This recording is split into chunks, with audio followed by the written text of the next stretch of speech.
Good morning, good afternoon, or good night, and welcome to Command Power, the show in which we discuss all things Magic the Gathering with a focus on Commander. And today we have a brand new deck for you, and just as a quick heads up, this is not a budget deck, although I do think it should be fairly easy to find substitutes for those expensive cards. But before we do that, just a quick reminder to please click subscribe if you enjoy my videos. I'm currently growing the channel and I'm getting very close to 1,000 subscribers, so it would mean the world to me if you could support me. And today we're going to be talking about Ob Nixilis Captive Kingpin. And if you don't know what he does, for 2 colorless, 1 black and 1 red, it's a legendary creature, demon, 4/3, flying trample with whenever 1 or more opponents each lose exactly 1 life, put a +1/+1 counter on Ob Nixilis Captive Kingpin. Exile the top card of your library. Until your next end step, you may play that card. So when this was spoiled, I was really impressed by it. I think it's a really cool, unique kind of build around. We don't see this very often where it says specifically a certain amount of damage. It's worded in a way that you can't exploit it too much with cards that deal 1 damage to multiple opponents, which is probably a good thing because otherwise it would be even more nuts than it already is. However, it's still going to be an incredibly powerful card that should be very easy to finish the game with because he gets snowballing very quickly. You play some cards, deal some damage, then you're going to play more cards, deal more damage, and all the while he's growing and getting bigger and bigger, meaning he should be able to kill in very few hits. So we're going to be building around casting stuff from Exile. We're going to be building around multiple effects that can deal 1 damage, obviously.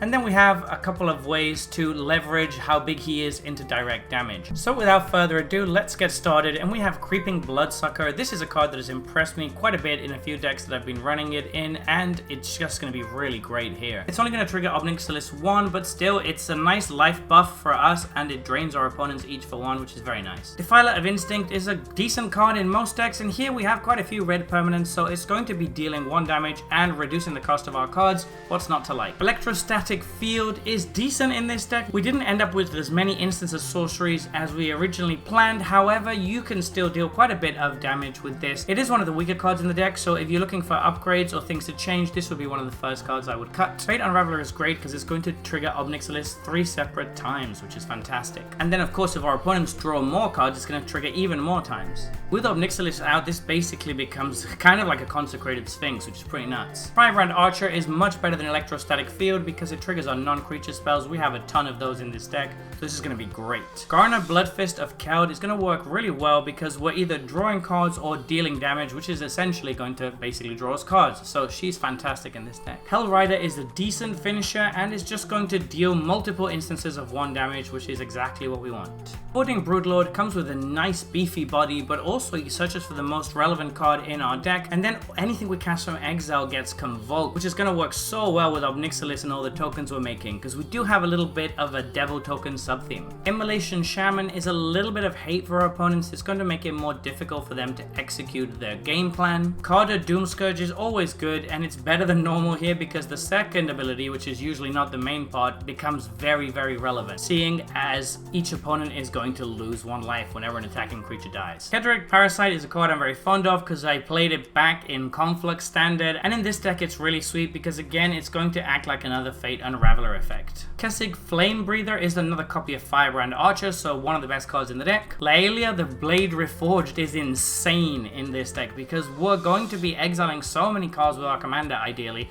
that this is just going to get huge. And she does trigger on 1 or more, but our commander is basically doing it 1 by 1 every time, so it's going to trigger every single time. They work so well together. Now Feshni has very disturbing art, but it is a very good card in this deck since it's going to copy anything we cast from Exile, and we should be doing that a lot. Chain Distributor is another nice little effect that's going to hurt our opponents a little bit by giving them treasures, but then having them lose 1 life if they use them. So they'll probably end up not using the treasures, but still, against some decks, this is going to be very good. Prosper Tomebound was essentially made for this deck. We're going to get so many treasure tokens with this, and it's an absolutely nuts card. It'll be very easy to meet Rakdos Lord of Riot's condition in this deck, and then it's going to make all of our creatures cheaper. We have a lot of creatures, so this should be very good. Rampaging Ferocidon is another nice Punisher effect that's also going to stop players from gaining life. Raphael Fiendish Savior works really well with our commander, which is a demon, but then also we're making a bunch of devil tokens, and we have some demons in the deck naturally, so this just fits really well. well. Stormfist Crusader is a great way to fill up our hand, and our opponents are also going to fill their hands, and they're also going to be losing life when this triggers.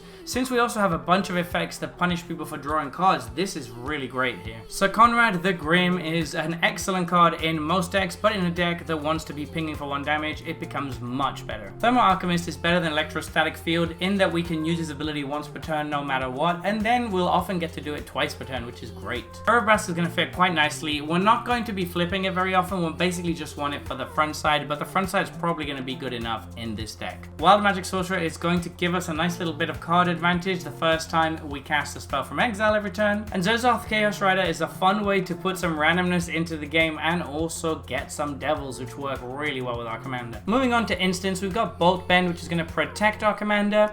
Chaos Warp is going to be great for dealing with random permanents. Kazul's Fury works great as a land that can also sack Ob Nixilis to deal a bunch of damage when he's really big. Malakir Rebirth is a little bit awkward with Ob Nixilis since he's going to lose his counters, but it's still better than having to recast him from the command zone. Pile On is going to allow us to surveil, which is pretty solid. We also have quite a few tokens, which means we should be able to play this for fairly cheap. Rakdos Charm is a really interesting one because the way it works, each creature is going to deal 1 damage separately to its controller, so that's going to trigger a bunch of times. The other 2 modes are also excellent. This is a card that is almost playable in most black-red decks, but in this deck it just gets the little push it needs. Snuff Out is excellent removal that we don't need mana for. Spikefield Hazard again is a card that's almost playable, but in this deck it's going to be excellent. We can play it early on if we need to take out a Birds of Paradise or something like that, or late game we can save it to give Ob Nixilis +1/+1 and draw a card basically, which is fantastic. Tibos Trickery again gives us a little bit of protection against unwanted attention, and the same goes for Will's Reversal, which is a pretty cool card and is a great way to deal with removal. For sorceries, we have Blasphemous Act as a nice board wipe.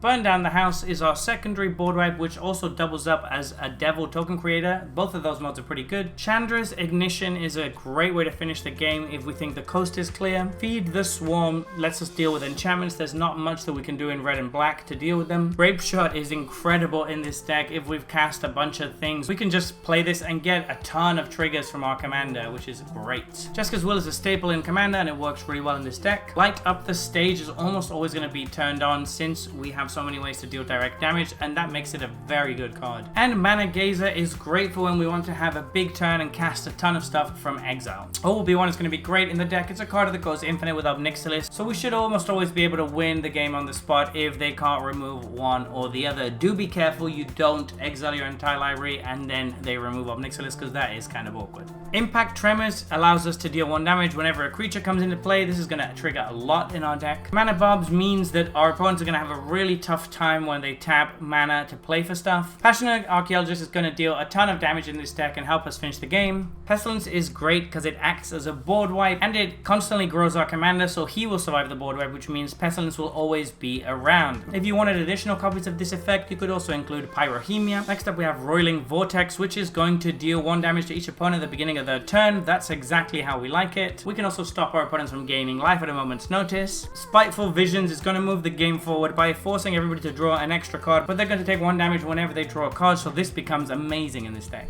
And Underworld Dreams is another way that we get people to take damage when they draw cards. For artifacts, we have Bontu's Monument, which is going to reduce the cost of our black creature spells. We don't have that many of those, but the other part is pretty relevant too. We're going to be draining our opponents whenever we cast a creature spell. Cryptolith Fragment is ramp that also makes our opponents lose 1 life. Lightning Greaves is there to protect our commander and allow him to attack immediately. And we're moving on to Planeswalkers. We have Chandra, Awakened Inferno. She has a second ability, which is a board wipe, but she's mostly there for the first ability, which is just an emblem that's going to deal 1 damage to each opponent at the beginning of their turn. This is fantastic with Ob Nixilis and it's going to set him up for the rest of the game. Tibalt Rakish Instigator stops our opponents from gaining life and then makes devil tokens, which, as we've mentioned, synergize very well with the deck. Zariel, Archduke Vavernus, also makes devil tokens, and then she can also grant Ob Nixilis haste late in the game if she's in play and we have him in the command zone. Finally, for lands, we have Leech-Ridden Swamp, which is going to make each opponent lose 1 life if we have 2 black permanents. If we have Ob Nixilis in play, we're already halfway there, so it shouldn't be too difficult. Shiving Gorge for 3 mana straight up deals 1 damage to each opponent, so more redundancy. Witch's Clinic is going to be fantastic by giving Ob Nixilis lifelink, which should give us a huge Lifeswing.